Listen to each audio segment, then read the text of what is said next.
lo que son los títulos de renta fija, habiendo hecho la aclaración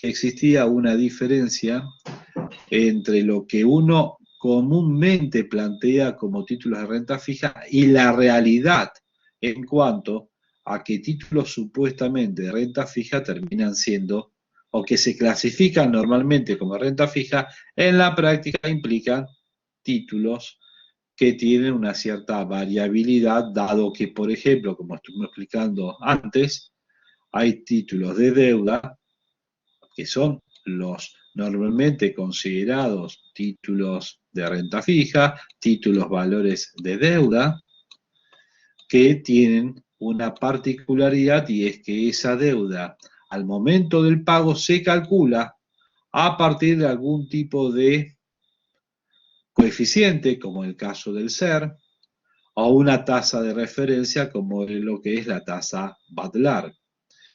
Ahora, cuando yo me hago poseedor de un título de renta fija, sea esto una letra, un bono, una obligación negociable, un título de deuda fiduciaria, lo que debo observar es bajo qué modalidad fue emitido. Y ahí es donde viene, por ejemplo, lo más básico que estoy explicando, esa tasa de interés fija o variable. De eso estaba hablando recién, para dar una primera diferencia. Yo me hago poseedor de un título valor que me da el derecho a cobrar en fechas establecidas, porque si yo pusiera, y lo van a tener con la presentación de PowerPoint que tienen liberada, si la están siguiendo, van a ver que hay una fecha de emisión y una fecha de pago, o varias fechas de pago, y en esas fechas de pago va a estar establecido qué se va a pagar, si es capital o tasa de interés, y cómo se calculará esa tasa de interés. Y eso está establecido directamente en el contrato,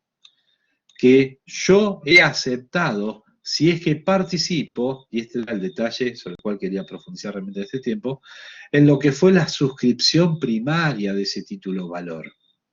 Así como hablaba el derecho de suscripción preferente para el caso de las acciones, cuando hablamos de títulos de deuda, lo que me voy a estar encontrando es que hubo un momento en particular en el cual realmente se generó el fondeo de ese emisor de ese título de deuda.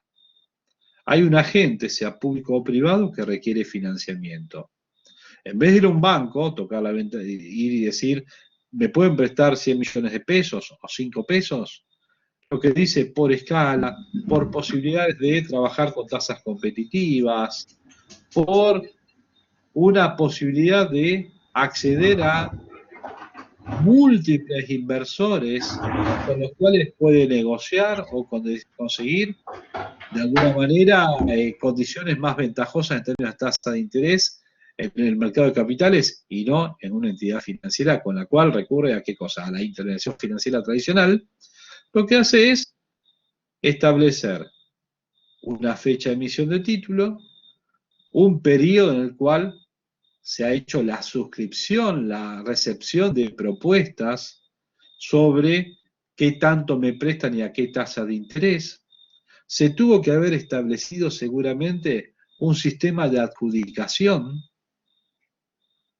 donde lo normal es que se utilice lo que se llama el sistema holandés, aunque puedo estar optando por otros sistemas. Y me van a decir, ¿y qué significa eso cuando dice sistema holandés de adjudicación?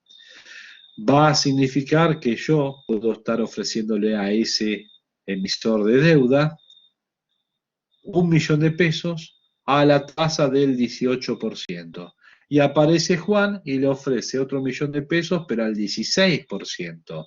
Y aparece Pedro ofreciendo 10 millones de pesos, pero al 12%. Resulta que este emisor dice, yo nada más necesito 5 millones de pesos. Y resulta que Pedro me lo ofreció más barato. Resultado, acepto esa tasa a que me ofreció Pedro y nada más le tomo esos 5 millones de pesos. Si en el medio hubiese aparecido Francisco y decía, yo ofrezco 1 millón, pero al 5%, ¿saben qué sucedía? le tomaban al 12, a Francisco lo que ofrecía al 5, y además a Pedro nada más le tomaban 4 millones. Ese es el sistema holandés. El holandés modificado es que a Francisco le toman el millón a ese 5%, y a Pedro le toman los 4 millones al 12, que creo que es lo que dije que ofrecía.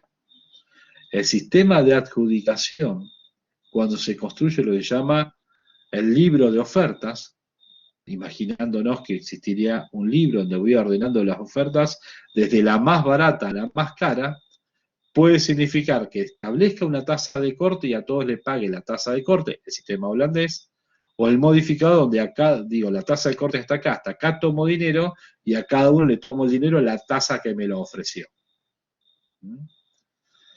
Cuando uno hace la oferta no sabe qué es lo que está ofreciendo el resto, y eso es el periodo de suscripción o de recepción de ofertas. Generalmente, si uno pertenece a, no sé, es cliente de un banco tipo el Santander, creo que Galicia también lo hace, aparece un link para suscripciones primarias, se lo llama así, cliqueas ahí, está todo lo que se está suscribiendo, o en determinadas fechas, lo que sale a colocar de títulos de deuda el Estado Nacional o alguna provincia. Generalmente no es el mercado ese de los bancos, por lo menos en ese banco así más minorista, de los privados. Los privados hacen lo mismo, pero en sistemas de banca privada, para fondos de inversión, hacen lo que llaman roadshow, y es presentar el título frente a un grupo de personas que pueden ser poseedores de dinero, administran dinero, y ellos son los que deciden después qué oferta elevar, y en función de eso, en una negociación que sería en un tramo competitivo, se define la tasa de corte para ese título. Cuando uno hace una oferta en una suscripción por un importe relativamente menor, lo que hace es tomar la tasa de corte, sería el tramo minorista. Toma la tasa de corte. En esa tasa de corte, implícitamente, tendrá una rentabilidad segura si esa tasa fija, o no tan segura, aproximada en función de una tasa variable. Si tengo una tasa fija y tengo definido a qué precio me toman el dinero, significa por cada 100 cuánto es lo que me toman de capital por 100 de emisión, más la tasa de interés, me da efectivamente una tasa perfecta, en donde digo, si me quedo con el título hasta el final, gano este dinero, o voy a recibir este dinero, ¿sí? En el mercado de valores, donde dice salí a comprar bonos o fui a vender bonos, lo que se da es liquidez. Esto ya lo había aclarado la semana pasada.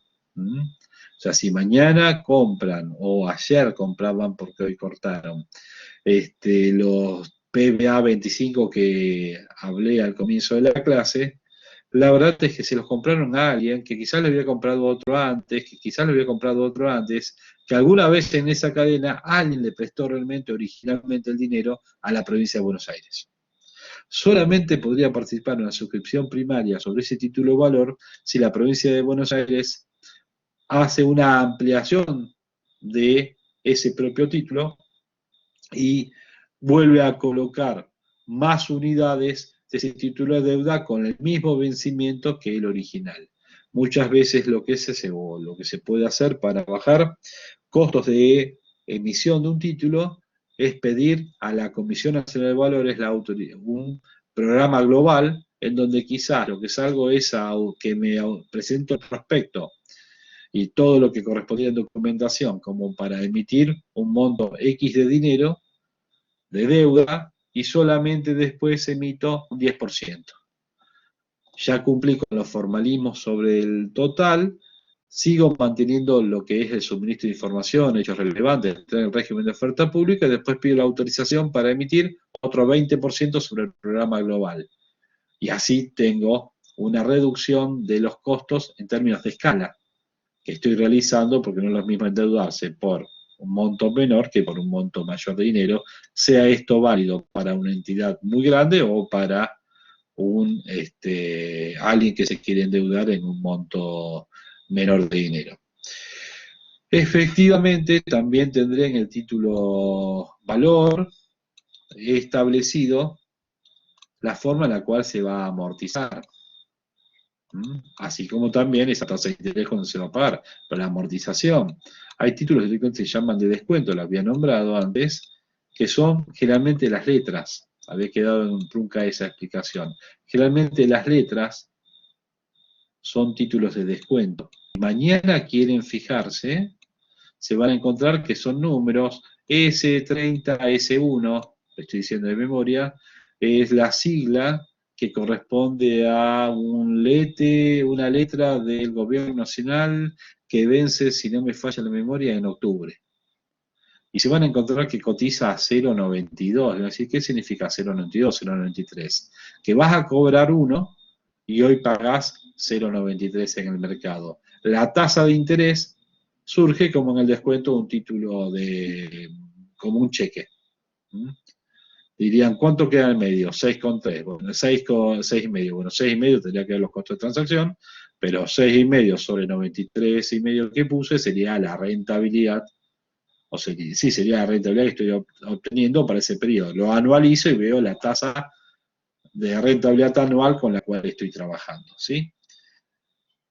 Si sube la tasa de interés dentro de la economía en general, seguramente el precio de ese activo va a bajar para que implique una tasa de rentabilidad más alta, acorde a lo que está sucediendo en la economía, y si por el contrario baja la tasa de interés porque llegamos a un acuerdo que mañana se anuncia con el FMI y baja la tasa de interés porque baja el riesgo, seguramente esos títulos van a terminar aumentando. Puede ser que la amortización se establezca pagos mensuales, como tengo títulos como el PR13, que paga todos los 15 de cada mes, pagos semestrales, TS23 paga todos los semestres, trimestrales, como el que nombré antes de Buenos Aires, o los bonos de consolidación octava serie que pagaron esta semana y pagaron casi un 20% del dinero que la gente había invertido, o 25% de acuerdo al precio, con títulos de TIR superiores al 50%. Entonces puedo estar eligiendo entre la de deuda, más allá del emisor sobre el gobierno nacional, en definitiva riesgo gobierno nacional a distintos plazos, cuál es el perfil de deuda que me conviene. Y vos uno diría, pero ¿a quién le conviene un perfil de deuda determinado y otro? No es lo mismo si yo soy una aseguradora o inversión institucional que un individuo que está invirtiendo en función de tasa de interés, sin preocuparse tanto por la generación de liquidez en sí, en donde el razonamiento podría ser que el 50% me está cubriendo en pesos respecto a una suba del dólar de acá al futuro de cerca de 360 pesos. Entonces uno dice, si el dólar no se va a ir encima de 360 pesos, me conviene comprarme títulos a 2 años que paguen el 50%. Son razonamientos nada más basados en la matemática y en la confianza que Argentina puede pagar. Ese inversor no se preocupa del flujo, sino del resultado final que va a estar teniendo y está compitiendo con quedarse el dólar en la mano o hacer lo otro. Cuando yo emito deuda, tengo que fijarme de generar un título que sea conveniente para un público inversor. Entonces, si voy a un mercado institucional de aseguradoras, de fondos de inversión, de administración de liquidez de grandes empresas, me voy a encontrar que a ellos les conviene que tenga pagos mensuales de tasa de interés y emitiré deuda con ese perfil de pagos que le sea conveniente a ese demandante de esos títulos valores. Por eso es que los fideicomisos financieros con títulos de deuda fiduciaria que pagaban o que pagan mensualmente son demandados por determinadas entidades que tienen liquidez, que lo quieren aplicar, pero al mismo tiempo necesitan flujos mensuales para poder cubrir obligaciones, como sueldos, como primas que deben cubrir, etcétera, etcétera. Y al mismo tiempo, la emisión continua de títulos también es necesario por la industria de administración de dinero, por el simple hecho de que siempre hay flujos nuevos que hay que volver a recolocar. Entonces, hay uno y hay otros, porque hay unos, existen también los otros que se negocian las pautas o se definen las pautas que pueden ser convenientes para uno o para otro. Hay incluso bonos que pueden tener contingencias, como hablaba del cupón de PBI. En función de determinado hecho, van a realizar un pago o no. Había hablado al comienzo de la clase de la posibilidad de contingencias, en particular, que puedan estar definiendo la situación de esto. Ahora, sobre renta fija, creo que en general las ideas principales están, les voy a mandar material que corresponde sobre esto, igual lo tienen en la bibliografía. No sé si me va a dar el tiempo para introducirme en otros títulos, digo, en general como más pequeños, como el cheque de pago diferido, la caución. Podría aprovechar para hacer esa mínima presentación. Hay otros títulos de renta fija, más allá del bono, que también entrarían en ese concepto, que serían desde el pagaré, uno diría el pagaré, que el pagaré bursátil, el pagaré que se puede estar negociando. No he entrado en la negociación de facturas electrónicas, pero pagaré o cheques de pago diferido con aval son distintos títulos valores que puedo estar encontrándome que se negocian. Me fijo en los mercados y veo que hay negociación correspondientes. Y las cauciones, me estaba olvidando. Y las cauciones, que son posibilidades de colocación, sobre todo dinero de corto plazo. Alguien quiso decir algo, discúlpame. Sí, sí, el pagaré es solamente máximo 3 años. No, hay 5 años. Si encontrás que hay a 3 años, es porque habrá abierto ahí la plaza. Pero yo he estado, o por lo menos asesor a gente para colocación de pagaré en dólares a un plazo mayor y era posible realizarlo. Está bien, no tenía esa Salvo, duda. ojo, que haya una limitación hoy institucional, pero creo que no hay ninguna dificultad de poder hacerlo, salvo que yo esté corrigiéndome. Si me dijeras un cheque, sí, obviamente tengo una limitación anual. ¿Mm? Está bien. Por una cuestión simple, del cheque de pago diferido. Si me hablas de cauciones, estoy hablando de colocaciones de corto plazo, en donde con un cierto aforo tomo con garantía títulos valores de los cuales soy propietario y salgo a buscar dinero por periodos cortos. No vale la pena que entre en el costo de transacción de despegarme de ese título para hacer liquidez. Sé que voy a tener dinero que me ingresa en 15 días, salgo al mercado y me endeudo. No sé si podré ver, si es visible, cuál es la tasa de caución hoy. Quiero ver porque no está, da la pantalla en blanco, el mercado. Si no sé por qué no está, por lo menos con el buscador que ingresé dándome la información, pero entiendo que la tasa de caución hoy debe estar en el 35%, no creo que haya cambiado mucho de un día al otro. Habrán sido tasas anualizadas de no mayor al 35, 38%, que en definitiva es la tasa de política monetaria que está dando, ¿no? Entonces, si yo me puedo endeudar a un mes a una tasa del 3%, me encuentro que es conveniente, salvo que aparezca una línea de financiación subsidiada, como por ejemplo Secretaría de Industria está informando una tasa de financiación subsidiada al 22%. Pero salvo una situación de esa, no hay tasa tan barata en el mercado argentino, más allá de estas de las de cheque de pago diferido, las cauciones, o el pagaré es menos negociado. La verdad es que están los paneles, tendría que ver si se negoció algo hoy, e incluso está el panel del pagaré en dólares. Está bien. Y una duda que no entendía Todos, bien. disculpad, déjame dar este detalle así lo dejo ahí. Sí, Son sí. títulos de descuento, eso es lo único. Que operan todos como títulos de descuento. Significa, salgo a descontar un cheque, pago 80 por 100 a cobrar, la tasa que tengo que considerar son los 20 sobre los 80 que puse, supongamos que es todo un año, así es más fácil, estoy ganando el 25% anual. Era un plazo, 180 días tenía esta ganancia, bueno, estoy ganando el 50% anual. Ahora sí, pregúntame lo que quieras, que No, a ver era si te volviendo al puedo. tema de la obligación innegociable. ¿Cuál era bien la diferencia con la común, o la tradicional, con la obligación negociable PYME?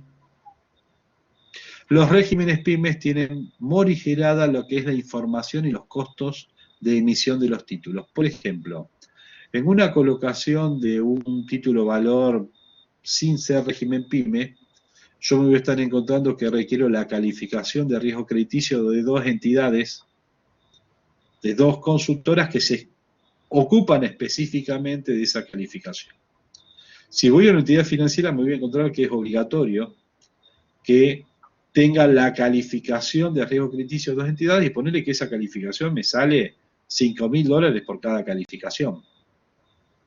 Sí. Entonces le estoy tirando un costo de 800.000 pesos, 700.000 pesos a la emisión por dos, más los otros, más todos los otros, y le sale a el honorario del contrato, esto y lo otro, y le salió 2 o 3 millones de pesos tranquilo o más la emisión de título de valor a una empresa.